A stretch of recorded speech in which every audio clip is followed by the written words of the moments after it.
It was the last week of college, exams were finally over, and naturally we decided to celebrate like absolute idiots. My friend Jake was hosting an end-semester party at his house. Loud music, cheap drinks, way too many people crammed into one place. At some point in the night, my stomach decided it had had enough. Both bathrooms were occupied, so I did what any desperate college student would do. I ran outside and threw up in the bushes.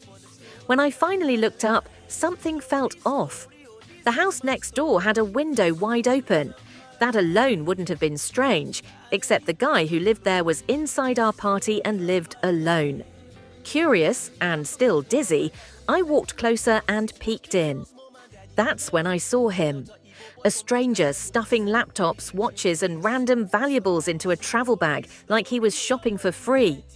It took my brain a few seconds to process what I was seeing, but once it clicked, I sprinted back inside yelling, "There's a guy robbing the house next door!"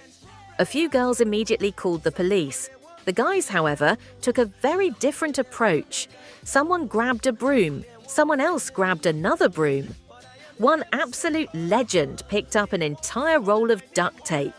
Without saying a word, a group of drunk heroes charged out of the house toward the burglar. The thief saw them coming and panicked, trying to escape through the same window. He didn't make it far. Within seconds, he was tackled to the ground, frozen in pure terror as he got lightly smacked with brooms like a cartoon villain. Then the duct tape guy arrived. Before anyone could question it, the thief's hands were taped, then his feet. Strangely, he didn't even resist. He just accepted his fate, mumbling that he'd never come back if we let him go. Someone brought out a giant trash bag. Yes, a trash bag. We somehow managed to slide his entire body into it, leaving only his head sticking out. He looked like a human caterpillar wrapped for Christmas.